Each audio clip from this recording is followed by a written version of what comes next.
Hello everyone, welcome back to our channel. First of all, thanks a lot for sharing our videos, for liking our content and sharing it with your family and friends. आज हम एक special topic की बात करेंगे. आज हम mutual funds की बात नहीं करेंगे. बहुत लोगों से हमें रिव्यू आया कि आप हमेशा म्यूचुअल फंड की बात करते हैं, आप किसी और प्रोडक्ट के भी बात करें. तो हमने लोगों से ही पूछा कि किस प्रोडक्ट की बात करें. तो लोग कहते हैं कि आप हेल्थ इंश्योरेंस के बारे में या इंश्योरेंस इन जनरल के बारे में बात करें. तो कोविड पैंडेमिक चल रहा है, a lot of people are interested in buying insurance.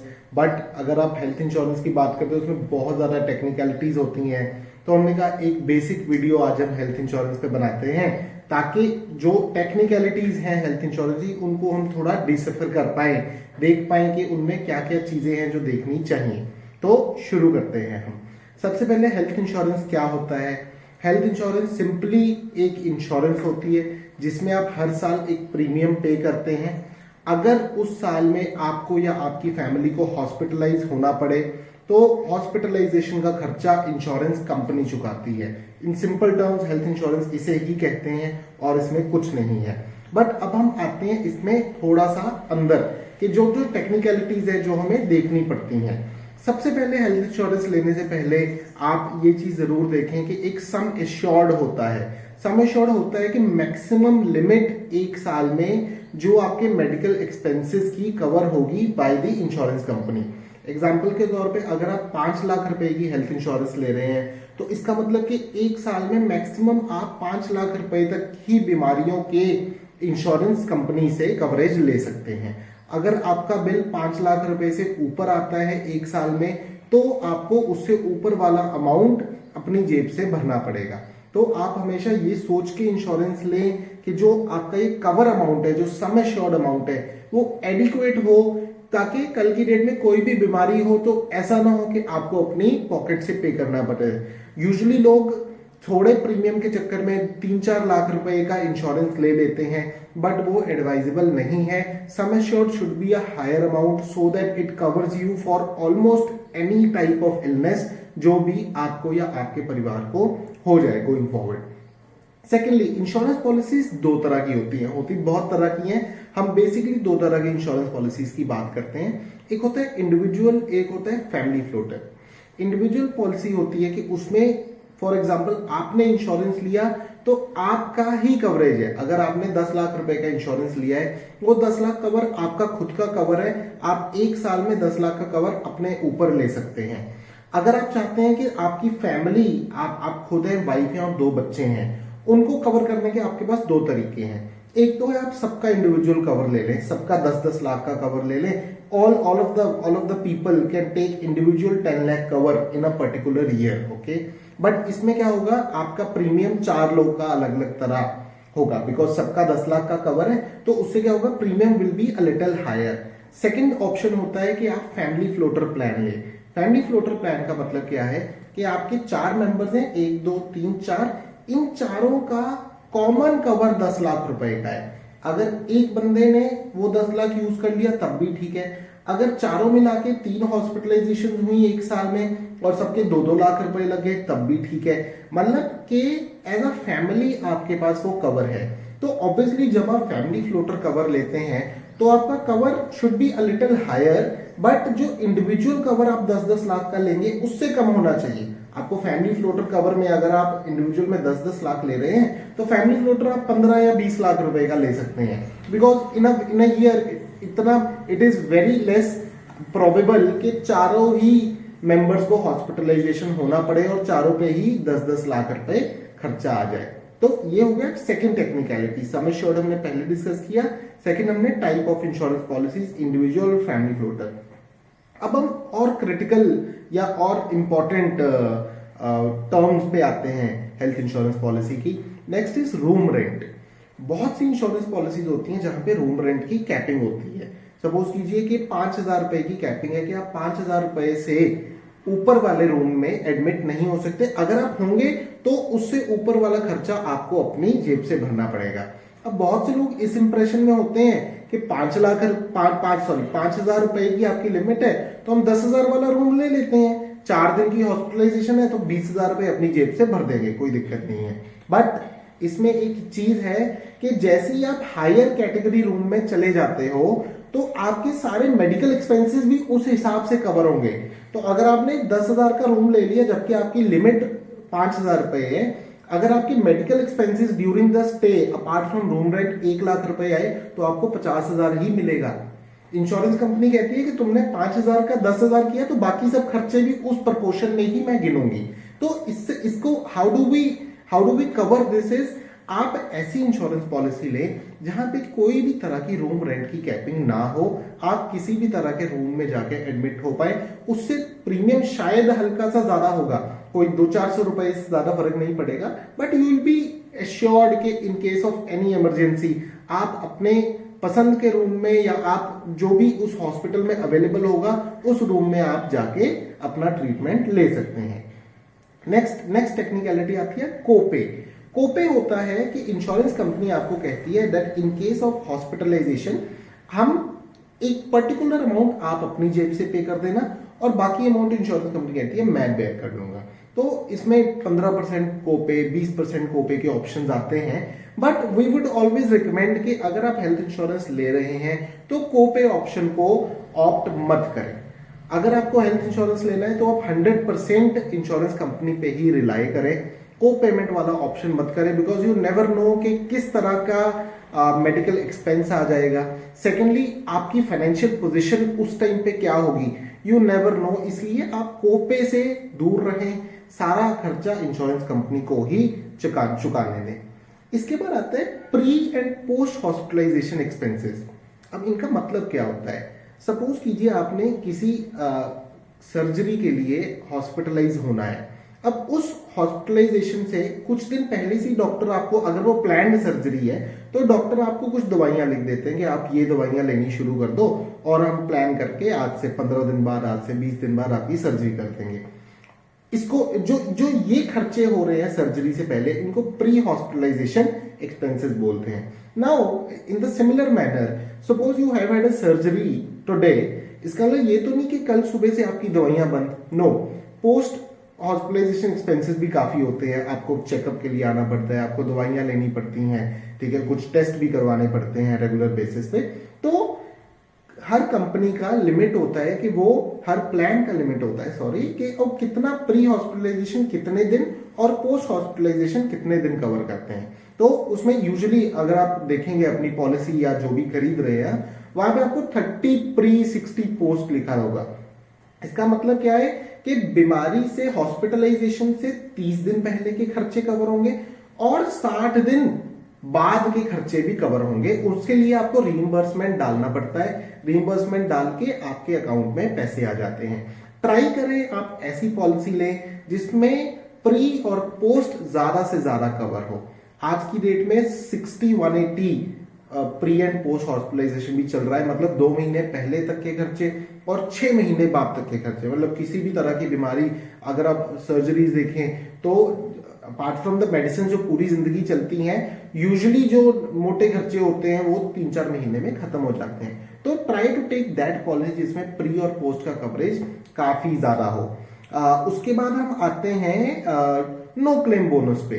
सो जैसे ही आप गाड़ियों में आपने सुना होगा नो क्लेम बोनस होता है, अगर आप क्लेम नहीं लेते 1 साल में, वैसे ही इन पॉलिसीज में भी नो क्लेम बोनस होता है। तो यूजुअली क्या होता है कि जैसे आपने 10 लाख रुपए की पॉलिसी ली है, अगर आप 1 साल क्लेम नहीं लेते तो नेक्स्ट ईयर ये पॉलिसी अपने आप 10 लाख की या 12.5 लाख की हो जाती है, 12 लाख की हो जाती है, कुछ केसेस में 15 लाख की भी हो जाती है। It goes up by 50%। And इसका कैपिंग जरूर होता है कि आप ये जो एनसीबी होता है वो अप टू 100% तक ही ऊपर जाता है। तो अगर आपने 10 साल की पॉलिसी ली है और आपका NCB goes up by 50% for every year, जब आप क्लेम नहीं ले रहे तो 2 साल में आपकी 10 लाख की पॉलिसी 20 लाख की हो जाएगी, ठीक है। तो ये इंश्योरेंस कंपनीज आपको इंसेंटिवाइज करती हैं कि आपने क्लेम नहीं लिया, that is we are providing additional coverage. But also one thing, जैसी गाड़ियों में आप क्लेम ले लेते हैं और वो एनसीबी 0 पे आ जाता है, इंश्योरेंस कंपनीज में भी एनसीबी कम होता है। कई प्लान में 0 पे आ जाता है, कई प्लान में एक स्टेप डाउन हो जाता है। सपोज कीजिए आपका 10 से 15 हुआ, 15 से 20 हुआ, ठीक है। तो कुछ प्लान होंगे जहां पे वो 20 से सीधा 10 पे आ जाएगा, फिर से कुछ प्लान होंगे वो 20 से 15 पे आ जाएगा। तो ये भी आपको स्टडी करना है अपने इंश्योरेंस प्लान में। तो अगली बात हम करेंगे कैशलेस और नॉन कैशलेस इंश्योरेंस की। हर इंश्योरेंस पॉलिसी जो होती है कुछ कुछ कैशलेस होती हैं, कुछ कुछ नॉन कैशलेस होती हैं, बट आपने एक चीज दिमाग में बांध लेनी है that you will always go for a cashless policy. Cashless policy में क्या होता है, उस इंश्योरर के जो हॉस्पिटल्स एम्पैनल्ड होते हैं उन हॉस्पिटल्स में अगर आप जाके ट्रीटमेंट लेते हैं then you don't have to pay anything. Insurance company directly उस हॉस्पिटल को पेमेंट कर देती है। बट इन केस आप नॉन कैशलेस या नॉन एम्पैनल्ड हॉस्पिटल में जाते हैं जो उस इंश्योरेंस कंपनी के साथ एम्पैनल्ड नहीं है, देन यू नीड टू पे फ्रॉम योर पॉकेट और बाद में आपको रीइंबर्समेंट लेना पड़ता है इंश्योरेंस कंपनी से। दो वो भी ऐसा नहीं है कि इंश्योरेंस कंपनी आपको रीइंबर्समेंट नहीं देगी, बट इट्स बेटर कि आप सीधा इंश्योरेंस कंपनी ही हॉस्पिटल को पे करें रादर देन आप पहले पे करें फिर आप रीइंबर्समेंट के लिए बिल्स वगैरह डालें।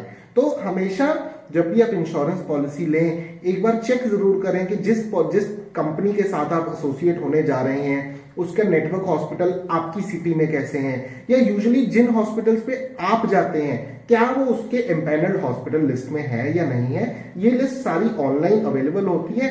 ऑन द अदर एंड आप अपने एडवाइजर, इंश्योरेंस एडवाइजर से, चाहे वो हम हैं चाहे वो कोई और है, उससे भी पूछ सकते हैं कि आप एक बार चेक करके बताएं कि ये हमारे हॉस्पिटल्स कवर्ड हैं या नहीं है। नेक्स्ट हम आते हैं हेल्थ चेकअप पे। अब बिकॉज बहुत ज्यादा एडवांसमेंट्स हो गई हैं इंश्योरेंस स्पेस में, तो इंश्योरेंस कंपनीज आजकल आपको हेल्थ चेकअप की फैसिलिटी भी देती हैं। कुछ कुछ प्लान्स हैं जो अच्छे प्लान्स हैं, वहां पे आपको फैसिलिटी है कि आप एक साल में पर्टिकुलर अमाउंट के हेल्थ टेस्ट फ्री में करवा सकते हैं।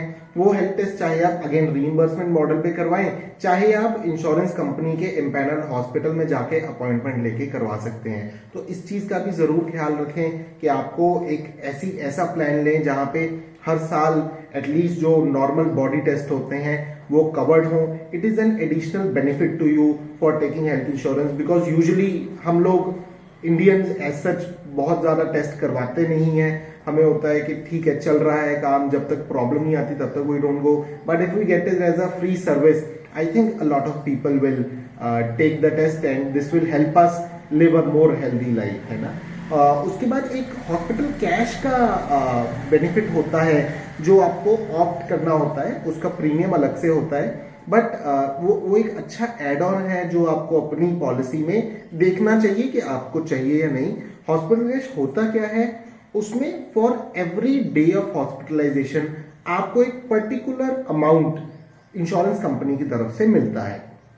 एग्जाम्पल, अगर आपका हॉस्पिटल में स्टे 5 दिन का था और आपने 1000 rupee per day hospitalisation cash opt in किया हुआ था, तो आपको 5 दिन के स्टे के लिए जो आपके मेडिकल बिल्स है वो तो रिइंबर्स हो ही रहे हैं, उसके अलावा इंश्योरेंस कंपनी आपको 5000 रुपए और देगी। Why is this given is just because insurance company ने एक फीचर ऐड ऑन किया है। सेकेंडली आपके जो अटेंडेंट होते हैं उनका खाना पीना एंड ऑल दैट, तो उसका एक रीइंबर्समेंट ऑफ सॉर्ट्स हो जाता है कि आपको 5000 रुपए additional apart from the medical bill मिल जाता है। उसके बाद एक और चीज, जब आप इंश्योरेंस पॉलिसी लेंगे तो उसमें 2 तरह के वेटिंग पीरियड्स होते हैं जो आपको जरूर ध्यान में रखने हैं। एक तो वेटिंग पीरियड होता है स्पेसिफिक वेटिंग पीरियड और दूसरा होता है pre existing disease waiting period. हम पहले स्पेसिफिक वेटिंग पीरियड की बात करते हैं। ये बहुत ज्यादा ध्यान से सुने क्योंकि ये प्री एग्जिस्टिंग डिजीज और स्पेसिफिक वेटिंग पीरियड्स की वजह से ही majority of the claims reject होते हैं, बिकॉज एडवाइजर्स या फिर कस्टमर्स बहुत सी चीजें छिपाते हैं ताकि उनको इंश्योरेंस पॉलिसी मिल जाए, बट अगर वो क्लेम आ जाता है बाद में तो रिजेक्शंस आती हैं। This leads to dispute between the advisers, between the insurance company and the customer. तो हमारा एम शुड बी कि जब हम इंश्योरेंस पॉलिसी ले रहे हैं कि कल की डेट में हम क्लेम ले तो हमें क्लेम मिले। ये ना हो कि हम कोर्ट्स के धक्के खा रहे हैं, हम कंपनियों के साथ लड़ रहे हैं, हम ईमेल्स लिख रहे हैं। तो उसके लिए ये 2 अगले वाले पॉइंट बहुत ज्यादा ध्यान से सुने। स्पेसिफिक वेटिंग पीरियड होता है, IRDA ने जो इंश्योरेंस रेगुलेटर है उसने एक लिस्ट डिफाइन की हुई है कि कुछ ऐसी बीमारियां हैं जो 2 साल बाद इंश्योरेंस लेने के 2 साल बाद कवर होंगी, उससे पहले वो बीमारियां कवर नहीं होंगी। एग्जाम्पल है आर्थराइटिस, नी रिप्लेसमेंट, उसके बाद उसमें एग्जाम्पल है और कैटरेक्ट, ठीक है, कि आंख का मोतिया हो जाए वो भी 2 साल बाद कवर्ड होता है। वैसे करके अराउंड 15 से 20 बीमारियों की लिस्ट है, इसका लिंक हमने नीचे दिया हुआ है, आप उस बीमारियों को देख सकते हैं। अब इनका रीजन क्यों है, ऐसा क्यों 2 साल? अब इसमें इंश्योरेंस रेगुलेटर कहता है कि ये ऐसी बीमारियां हैं जो ओवरनाइट नहीं आती। ये डेंगू नहीं है, ये मलेरिया नहीं है, इन बीमारियों को आने में थोड़ा टाइम लगता है। और अगर आप सपोज कीजिए आपने आज पॉलिसी ली और आप परसों उसका क्लेम लेते हैं, तो वो कहते हैं कि ये जिस दिन आप कॉन्ट्रैक्ट में आए, इंश्योरेंस कॉन्ट्रैक्ट के इंश्योरेंस कंपनी के साथ, ये बीमारी उस दिन ऑलरेडी आपको थी, ठीक है। तो इसलिए IRDA कहता है कि हम 2 साल का स्पेसिफिक वेटिंग पीरियड लेंगे। 2 साल बाद आपको कैटरैक्ट हो, नी रिप्लेसमेंट करवाना हो, फुली कवर्ड है। उससे पहले अगर आप करवाएंगे तो वो कवर्ड नहीं है। तो ये चीज जरूर दिमाग में रखें, इस लिस्ट को जरूर पढ़ें, एक बार स्टडी करें। अगर आपको इनमें से कोई भी बीमारी है तो आप अब सोच लें कि उसका आपको क्लेम नहीं मिलेगा for the next 2 years.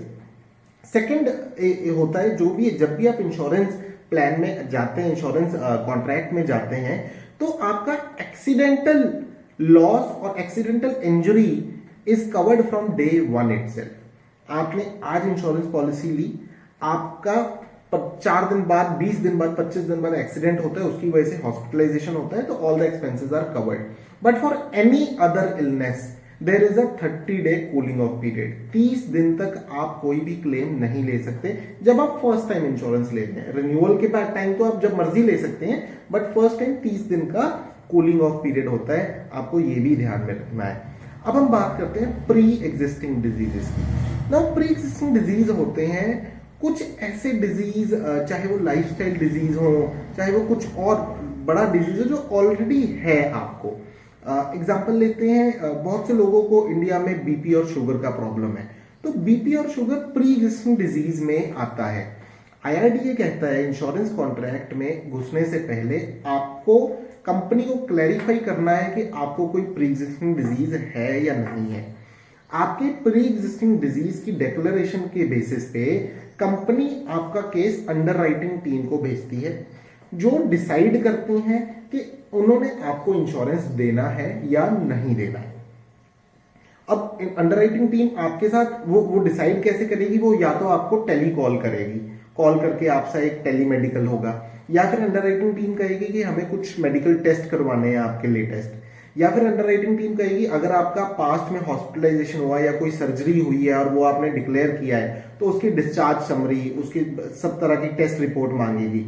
In basis पे अंडरराइटिंग टीम डिसीजन लेती है कि do they want to cover you और नॉट। अगर वो कवर करते भी हैं आपको, देन ऑल्सो आपका प्री एक्जिस्टिंग डिजीज का वेटिंग पीरियड होता है। मतलब कि उस डिजीज की वजह से अगर आपको कोई भी कॉम्प्लिकेशन आती है for that particular time period, जब आपका वेटिंग पीरियड चल रहा है, तो आपको कवरेज नहीं मिलेगा। यूजुअली प्री एक्जिस्टिंग डिजीज का coverage period is 3 years. 3 year is the waiting period. कुछ प्लान 4 साल भी करते हैं। तो आपको प्लान लेने से पहले ये चीज जरूर देखनी है कि आपको कोई डिजीज तो नहीं है। अगर डिजीज है उसको डिस्क्लोज करें। आपका एडवाइजर आपको बोल सकता है कि आप डिस्क्लोज मत करो, आपके रिलेटिव्स आपको बोल सकते हैं, आपको अपना मन बोल सकता है आपको कि यार ठीक है ये नहीं बताते हम, बट आप प्लीज इसे देखें कि ये बहुत ज्यादा क्रिटिकल है। हेल्थ इंश्योरेंस के ऐसा कॉन्ट्रैक्ट है जो आपको पूरी जिंदगी रखना है इंश्योरेंस कंपनी के साथ, और उस कॉन्ट्रैक्ट की नींव ही अगर आप झूठ पे रखेंगे तो हो सकता है कि आज से 5 साल बाद आपको किसी चीज का क्लेम लेना पड़े, वहां पे डॉक्टर लिख दे क्लेम के टाइम पे कि इनको तो बीपी की प्रॉब्लम पिछले 15 साल से है, and then you will not get the cover. तो ये बेसिक चीजें थी एक हेल्थ इंश्योरेंस पॉलिसी में, जो हम चाहते हैं कि आप एक बार जरूर स्टडी करें before taking a health insurance plan. इसके अलावा भी और निटी-ग्रिटीज हैं जो आपको स्टडी करनी चाहिए, बट वो बहुत ज्यादा इंपॉर्टेंट नहीं है, जैसे कि आयुष कवरेज हो गया, डे केयर ट्रीटमेंट्स का कवरेज हो गया।